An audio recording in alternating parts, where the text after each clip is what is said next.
ሰላም ተመልካቾቻችን በጄኤምኤም ቴሌቪዥን እየተዘጋጀ በቤታ ሾው የሚቀርብላችሁ ሳምንታዊ የሆነው ዛሬም የቤተሰብ ፕሮግራማችን ተጀምሯል። እንግዲህ ከሳምንት የቀጠለ የጋብቻና የቤተሰብ አማካሪ ከሆነው ከአቶ ይመስገን ሞላ ጋር ያደረግነው ውይይት በዛ አላበቃም። ዛሬ ደግሞ ከሳምንት የቀጠለ ክፍል 2 ይቀጥላል። እንግዲህ እንድትከታተሉት በአክብሮት ጋብዛለሁ። በድጋሚ አመሰግናለሁ ዛሬም ፈቃደኛ ስለሆንክና እስኪ ከባለፈው ውይይታችን እንደቀጠልነው ብዙ ተነጋግረናል። በማማከር አገልግሎት ውስጥ ያገኘው ስኬት ምንድነው? በቃ ይሄንን በቃ ደስ የሚል ስራ ሰርቻለሁ ብለህ የምትለው በጣም ለየት ያለ ስኬት ብለህ የምትለው ነገር ምንድነው? እሺ እንግዲህ ረጅም ጊዜ ነው የምክር አገልግሎት የሰጠነው። ከውጤት አኳያ በጣም በብዙ መልኩ ውጤታማ ነን ብዬ አስባለሁ። በምክር አገልግሎቱ ቢሮአችን ከያዝናቸው ጉዳዮች ያለማጋነን ከ90% በላይ መልካም የሆነ ውጤት አግኝተዋል። ብዙ ነገሮች አይበላሹብንም፣ ግን ያው ያስታውቃሉ። ያዝናቸው ምናልባት የሚሰሩ ጉዳዮች ሊሆኑ ስለሚችሉ ሊሆን ይችላል። አንዳንድ ባልና ሚስት ገና ሲመጡ ገና እንዳገኘናቸው የአንደኛው ሰው የልብ ጥንካሬ ሊታይ ይችላል። ምንም እንደማይቀበል አንድ ቀን ሁለት ቀን ሲታይ እንደዛ የተዘጋ ልብ ከሆነ እኛም ጊዜ አንሰጠውም። ጊዜያችን ከሚባክን ልቡ ፈቃደኛ እስካልሆነ ድረስ ጊዜ ብንወስድም ትርጉም የለውም፣ የሚመጣ ለውጥ አይኖርምና ግን የፈቀዱትን ሰዎች መለወጥ፣ መስተካከል፣ ቤታችንን ማቅናት እንፈልጋለን ካሉ ግን ጊዜም ስለምንሰጣቸው በአብዛኛው ውጤታማ ነን፣ ስኬታማ ነን። ስለዚህ ጥሩ ነው። የምክር አገልግሎታችን በአብዛኛው በግል ሕይወትም ይሁን በልጆቻቸውን ጉዳይ ይሁን በጋብቻም ጉዳይ በደንብ ማገዝ ይችላል። ከጉዳዮች አኳያ በጣም ብዙ ነገር ይችላሉ። ተፋተው ንብረት ተካፍለው እንደገና ሰዎችን የማገዝ ጋብቻው ያው ፍርድ ቤት ወረቀት ይቀዳል እንጂ ልብ አይቀድም። ንብረትም ቢከፋፈሉ ይቀድሞ የነበራቸውን ነገር ግን እንደ ትንሽ እንደው ጭልጭል የሚል አይነት ተስፋ ያለው ነገር ስናገኝ እሱን ቦግ እንዲል ማድረግ ነገር ገዛ በማድረግ ንብረት ተካፍለው ተመልሰው አብረው የኖሩ ሰዎች አሉ። ፍርድ ቤት ነው ሰው ፍርድ ቤት ገብቷል ኬዛችን ቢል እንደኔ ምንም እንትን አይመስለኝም፣ ይግባ። እንደውም ዝጉትም አንላቸውም። እኛ ጋር ስንይዛቸው ፍርድ ቤት ቀጠሮን ካለ ያሻግሩት፣ ዝጉትም አንላቸውም። ግን እዚህ ጋር ተስፋ ሰጪ ነገር ከተሰራ ግን ራሳቸው ይዘጉታልና በብዙ መልኩ ከፍርድ ቤት የወጡ ኬዞች በጣም ብዙ ናቸው። ንብረትን ተካፍለው እንዳልኩሽ እንዲህ ነው። እንዲሁም በብዙ መልኩ ቤት ለወጣም ሰው ሊሆን ይችላል። ሰው የሚረዳው ካገኘና ጋብቻው ከተስተካከለለት ያን ምርጫ ሊወስድ አይችልም። ብዙ ሰዎችን ማገዝ ይችላል። የሚገርምሽ ያው ከሚያዝነው ጋር ታዝኛለሽ፣ ከሚያለቅሰው ጋር ታለቅሻለሽ። በዛው ልክ ደግሞ ከሚደሰተው ጋር ደግሞ ትደሰቻለሽ። እና በተለይ መልካም ፍሬዎቹ ይመስሉኛል። እኔ እንዲያውም ረጅም ትንፋሽ እንዲኖረን ይሰጠናል። እዛ ሁሌ ፌል የሚያደርግ ነገር የምንሰማ ቢሆን እኛም አንቀጥልም ነበርና የሰው ደስታ፣ የሰው መመለስ አንዳንዶቹ ቤት እንዲያውም ተለያይተው ሲመለሱ የልጆቹ ፊት ቆዳቸው ይቀየራል። ተለያይተው የነበሩት ባልና ሚስት ልጆቻቸው በጣም ይጎዱና መመለሳቸው ሲታይ በልተው አይደለም የቤቱን ሰላምና ተስፋ ግን የልጆች እንኳን መልክ ሲቀየር አይተናቃለና በጣም ብዙ መናገር ይቻላል። እንግዲህ 26 ዓመት በካውንስሊንግ ይሰራ ነው። ብዙ ጊዜ ሰው ውጭ ላይ ስኬታማ ይሆንና ቤቱ ላይ የሆነ ስኬታማ የማይሆንበት ነገር አለ። ቤቱ የሚያዝ ውጭ ላይ ሰው ተደስቶ በሰውየው ስራ ተደስቶ ወይ በሴትዮዋ ስራ ተደስቶ ቤት ደግሞ ፋሚሊ የሚያዝንበት ሰው ሊሆን ይችላል። እንደ አገልጋይ እስኪ ወይ ደግሞ እንደ ክርስቲያን ፋሚሊ መሪ እንደ አባት ለሌላው የምትመክረውን ነገር አንዴት ብትናገር? እሱ ነው ትልቁም ችግር። ሰው ቸርች፣ ቤት፣ ገበያ፣ መንገድ ላይ 13 ሰው መሆን የለም። አንድ ሆኖ ከኖረ ቤቴም እኔ፣ ቸርችም እኔ፣ የትም ቦታ እኔ መሆን አለብኝ። ጥሩ ድራማ ሰሪ መሆን የለብኝም። እና አንዳንዱ ቸርች ላይ 50 አጋንንት ያስወጣና ቤት ገብቶ ሚስቱን ይደበድባል ወይ አጋንንቱ ገብቶበት ከሆነ አይታወቅም። ግን ሁለት የተለያዩ ነገሮች ናቸው። ከልጅ ጋር ሌላ፣ ከሚስት ጋር ሌላ፣ ስራ ቦታ ሌላ፣ ቸርች ሌላ መሆን የለበትም። በተለይ እንደ አገልጋይ አንድ ሰው ቤቱን ካላገለገለ ለአገልጋይነት የሚመጥን ህይወት ይዘት ከሌለው ምሳሌነት የለውም። ስለዚህ ጩኸት ነው፣ ባዶ ጩኸት ነው የሚሆነው። ለንግግርሽ አቅም የሚሰጠው ህይወትሽ ነው። ስለዚህ ይህን በማስተዋል ሌላውን ሰው ለመገንባት ብቻ ሳይሆን ሰው ራሱንም ለመገንባት ራሱን በትክክል መኖር እንዳለበት ታውቆ ራሱን ላይ ሊገነባ ይገባል ማለት ነውና አገልጋይ በተለይ በዋነኛነት የህይወቱ ማስተያ የቤቱ ነገር ነው። መጽሐፍ ቅዱስም እኮ ሲናገር ለቤቱን በመልካም የማያስተዳድር እግዚአብሔርን ቤት እንዴት ያስተዳድራል የሚለው። ስለዚህ ለዚህ ለቤተ ክርስቲያን እንኳን ብቁ የሚያደርገው የቤቱ ጤናማነት ነው። ይሄን አይቶ ነው እግዚአብሔርም ለዚህ ይሆነኛል የሚለው። ለዚህ ካልሆነ ለዚህ ሊሆን አይችልም፣ ለቸርች ሊሆን አይችልም። ስለዚህ የቤተሰብ ህይወቱን ዋነኛ ማስተያ እንደሆነ አስቦ አገልጋይ መኖር አለበት ማለት ነው። አመሰግናለሁ። በሚዲያ በምትሰጠው የማማከር አገልግሎት ያለው ተቀባይነት እና የችግሩ ስፋት አንተ ደግሞ ከሚገጥሙ ነገሮች ምን ያለው እንዴት ነው የምትገልጸው? ሚዲያ ላይ እንግዲህ የምክር አገልግሎት አይደለም የምንሰጠው፣ ግንዛቤ ነው የምናስጨብጠው። ኬዞችን አይደለም የምናቀርበው፣ ኢሹዎችን እንዲህ ለምናረገው እንትና በዚህ ሄዱን በዚህ ገብተው ብዙ ጊዜ ሶሻል ሚዲያ ላይ የሰዎች የግል ህይወት ይጠለጠልና ብዙ ሰው ይከተላል፣ ያያል፣ አስተያየት ይሰጣል። ያ አይነት አይደለም የኛ ኢሹ ነው፣ ጉዳይ ነው። ለምሳሌ ጋብቻ ምንድነው ሊሆን ይችላል፣ የጋብቻ ዓላማ ምንድነው ሊሆን ይችላል፣ ማንን ላግባ ሊሆን ይችላል፣ መቼ ላግባ ሊሆን ይችላል፣ ገንዘብ እንዴት ሊያዝ፣ ኮሚኒኬሽን እንዴት፣ ግጭት እንዴት ልፍታ፣ ልጅ እንዴት ላሳድግ፣ የ5 ዓመት ልጅ 10 ዓመት ልጅ እንዴት ነው የሚያዘው፣ የ20 ዓመት ልጅ እንዴት ነው የሚያዘው፣ ሚስትነት ምንድነው፣ ባልነት ምንድነው፣ ወንድነት፣ ሴትነት፣ እነዚህ ኢሹዎችን ነው ሰው ግንዛቤ እንዲያገኝ የምንሰጠውና በእነሱ ስራዎች በጣም ሰዎች ባሉበት ቦታ ለምሳሌ መንገድ ላይ አንዴ መገናኛ ላይ መገናኛ አደባባይ ላይ በጣም ግርግር አለ አይደል? እኔ በዚህ በኩል ነበርኩ፣ መሻገር ነበረብኝና እየተሻገርኩኝ ሲሄድ አንድ ሰው በጣም ያዘኝና በጣም የደስታ ስሜት ነው ሲያቅፈኝ።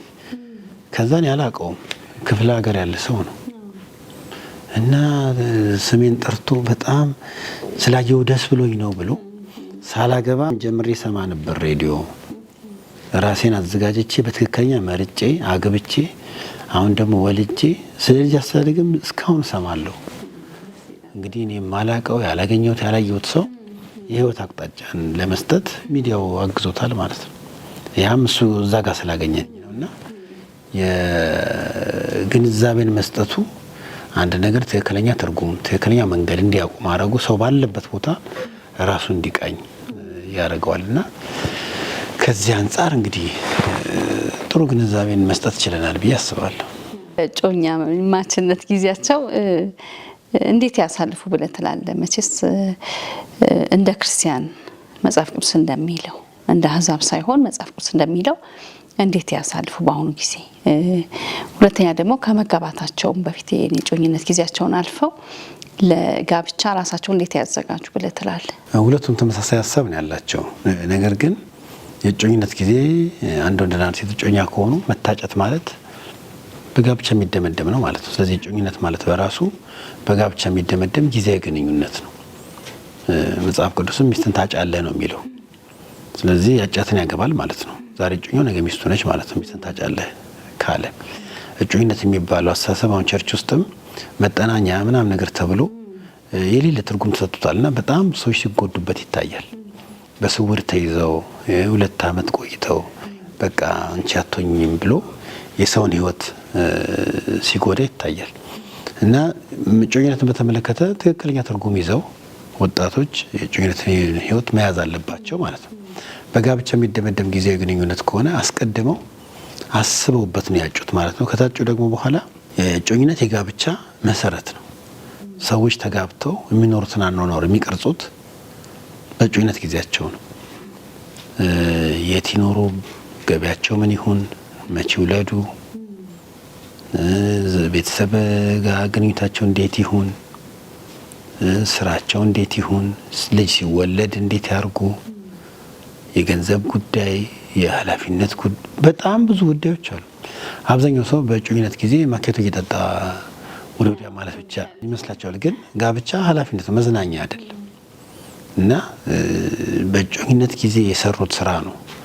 እንዲያውም የጋብቻው ስኬት እና ውድቀት የሚለካው ከእጮኝነቱን ጊዜ ጋር ሊገናኝ ይችላል። በእጮኝነት ጊዜ ማድረግ የሚገባቸውን አድርገው ማድረግ የማይገባቸውን ሳያረጉ ከመጡ ጋብቻው ሰላማዊ ይሆናል። በእጮኝነት ጊዜ ግን ሊያረጉ የሚገባቸውን ነገር ቅድም ያነሳናቸው ነገሮች ሳይነጋገሩ ለጋብቻ ራሳቸውን ሳያበቁ ከመጡ ችግር ነው። ወይም ደግሞ የማይገባ ነገር ካረጉ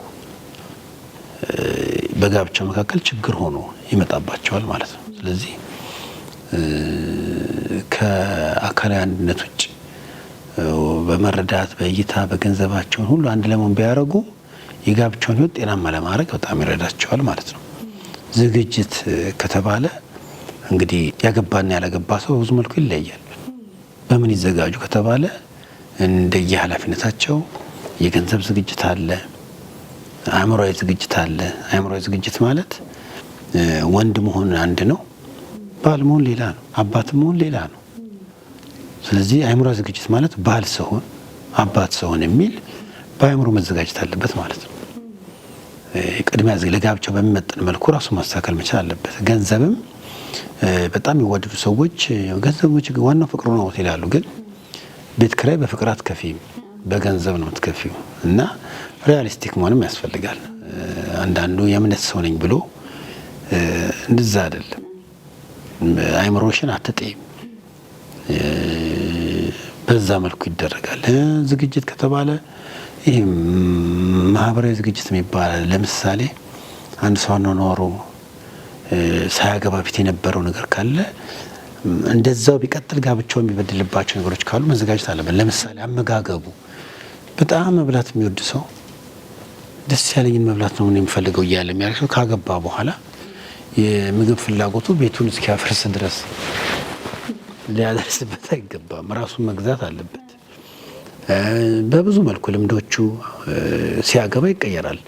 ያላገባ ተብሎ ያገባ ሲባል አሳሰቡ፣ አኗኗሩ፣ ድርጊቶቹ፣ ገንዘብ የሚመነዝርበት፣ ጊዜ የሚጠቀምበት፣ ሰው የሚያገኝበት ሁሉ ነገር እንደገና አጀስት መደረግ አለበት። ለሚያገባ ሰው ሲዘጋጅ በጋብቻ ሕይወት እንዲያው አብዛኛውን ስራ በእጮኝነት ጊዜ ስለሰሩ ቀለል ያለ ሕይወት ሊኖራቸው ይችላል ማለት ነው። አመሰግናለሁ። እስኪ የመጨረሻ ጥያቄ ነው የምጠይቀው የተመሳሳይ ጾታ ግንኙነት እና ስለ ሁለተኛ ጋብቻ ሁለቱንም ጠቅለል አድርጋ አንድ ላይ ሁለቱንም እንድታነሳልኝ እፈልጋለሁ። አጠር አድርገህ የምትመልስልኝ ችግር የለውም። ብዙ ጊዜ ኖርማል እየሆነ ነው ሁለተኛ ጋብቻ በቤተ ክርስቲያን ውስጥ። አንዱ ቤተ ክርስቲያን ሲፈቀድ አንዱ ጋር አይፈቀድም። ስርዓቱ እንደዚህ ይካሄዳልና እንደ እግዚአብሔር ቃል እንዴት ይሁን ትላለህ? ተመሳሳይ ጾታም ግንኙነት በቤተ ክርስቲያን ውስጥ ትልቅ ዝምታ የሰፈነበት ሁኔታ ነው ያለው አለ። ውስጡን እንዲፈንድቶ እስኪወጣ ድረስ ምን እየተጠበቀ ነው? እንዴት ይሁን ትላለህ? እሺ፣ ትንሽ ስለ ተመሳሳይ ጾታ ልናንሳና በሁለተኛ ጉዳይ ደግሞ አነሳለሁ። ልክ ነው፣ ይሹ ነው። ቤተክርስቲያን ሊመጣ ካለው የማይገባ አኗኗር ራሷን መጠበቅ አለባት፣ ልጆቿን። ከዛ አንጻር ብዙም በተጋነነ መልኩ ባይሆንም ግንዛቤ መሰጠት አለበት እላለሁ። እኔ ርዕስ አርጌያቸው አላቅም፣ ርዕሴም አይደሉ። ቸርች ውስጥ ታይቶ ሊሆን ይችላል፣ ግን እኔም ቸርች ላይ ያገለግላለሁ። ይህን ያህል አንዳንዴ ተጋኑ ሲወራ ሰምቼ ያውቃለሁ። አይመስለኝም። የእነሱ ወሬ ነው። እነሱን ዜና ላረግ አልችልም። ከዛ በተረፈ ተመሳሳይ ጾታ የሚባለው እንትን በምክንያት አታሸንፊውም። ሪዝኒንግ አይደለም ዲል የሚያደርገው። ወንድ እኮ እንዲህ ነው፣ ሴት እኮ ምናምን አይደለም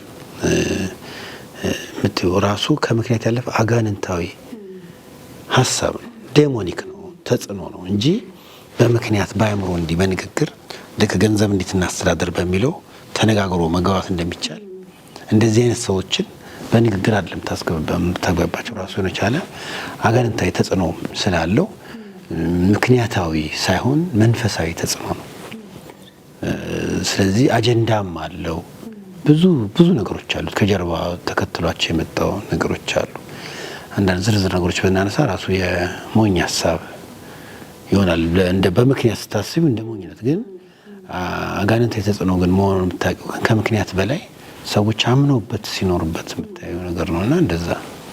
ስለዚህ በዚህ ጉዳይ ድሮም በነ ሎጥ ጊዜ ከነበረው እንደዚህ አይነት አመጽ የባሰ በዚህ ትውልድ የለም። ያኔ እኮ እንትን ቅጣት ያስወረደ ጥፋት ነው፣ ቁጣው። አሁን በአሁኑ ዘመን ይዛናል ነው ወይ?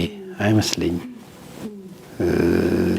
ግን በእግዚአብሔር ቃል የተቀመጠ ነገር የሚታወቅ ነገር ስለሆነ አመጽ መሆኑ እግዚአብሔርን ያለማወቅ አመፀኝነት፣ የማይረባ አእምሮ ምናምን የሚላቸው ነገሮች ስለሆኑ የሚረባ አእምሮ እግዚአብሔር የሚፈራ ሰው ጋር ርዕስ አይሆንም ማለት ነው። ሁለተኛ ጋብቻ ደግሞ ድጋሚ ጋብቻ በአሁኑ ሰዓት በተለይ ቸርች ውስጥ በጣም አከራካሪ ሊሆን አይገባም ነበር።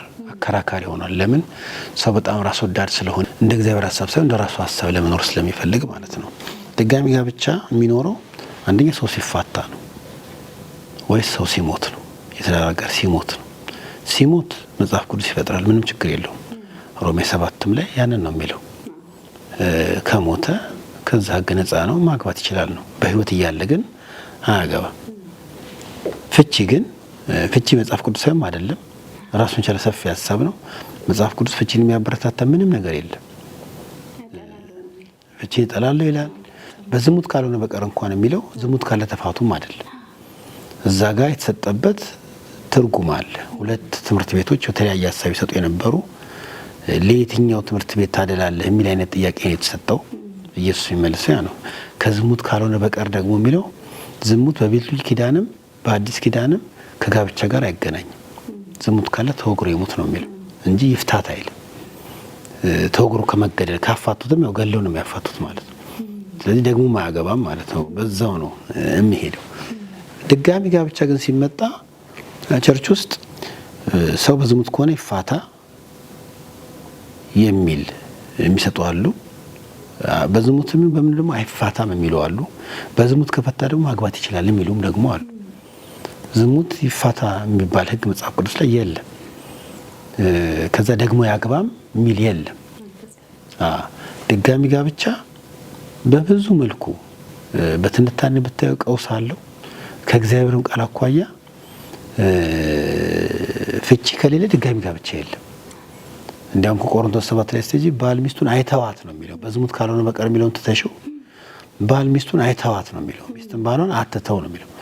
ከዛ ብትፈታ ይላል ሳያገባ ይኖር ነው የሚለው። ማግባት ከፈለገ ደግሞ ይታረቅ ነው የሚለው። ስለዚህ የተፋታ ሰው ማግባት ከፈለገ የፈታውን ሰው ነው የሚያገባው እንጂ ሌላን ሰው አይደለም የሚያደርገው። አሁን ቸርች በጣም ከእግዚአብሔር በላይ አዛኙና በዚህ እድሜው ፈቶ ታዲያ እንዴት ይሁን ብላ እሱ እኛ ከእግዚአብሔር የበለጠ ሮሮ ልንሆን አንችልም። ቃሉ ምንድነው? እሱን ማስተናገድ ነው። እንግዲህ አጭርም ሀሳብ ቢሆን ሰፊ መከራከሪያም ያለበት ሀሳብ ነው። ግን ምንም የሚያከራክር ነገር የለም። ድጋሚ ጋብቻ በፍጹም አይመከርም። ድጋሚ ጋብቻ እንደሌለ ሰዎች ሲያውቁ ነው ያላቸውን ጋብቻ በአግባቡ የሚይዙት። የሞተበት ምንም ችግር የለም። እግዚአብሔርም ቃል ይፈቅድለታል፣ እግዚአብሔርም ይረዳዋል፣ ለመጽናናትም ሊሆንለት ይችላል። ፈቶ ግን ከሆነ የፍቺው ታሪክ የሚቀጥለውን ጋብቻ ሁለተኛውንም ጋብቻ ያመሰቃቅለዋል። ልጅ አለ፣ ታሪክ አለ። ከዚህ የተነሳ ቀላል የሆነ ህይወት ላይኖር ይችላልና ሌላ ውድቀት ማምጣት ነው። አመሰግናለሁ። በጣም እዚህ ስቱዲዮ ተገኝተ በጣም ጊዜህን ሰውተ ፈቃደኛ ሆነ ስለመጣ ይሄንን ማብራሪያ ስለሰጠህን ምክር ስለሰጠህን በጣም አመሰግናለሁ። እኔም አመሰግናለሁ ስለሰጣችሁኝ እድል። ተመልካቾቻችን የጋብቻና የቤተሰብ አማካሪ ከሆነው ከአቶ ይመስገን ሞላ ጋር ያደረግነው ቆይታ በዚህ ተጠናቋል። ጥሩ ትምህርት እንደወሰዳችሁ ተስፋ አድርጋለሁ። ሳምንት በሌላ ፕሮግራም እንገናኛለን። እስከዛው ከቤታሾ ሰላም ሁኑ።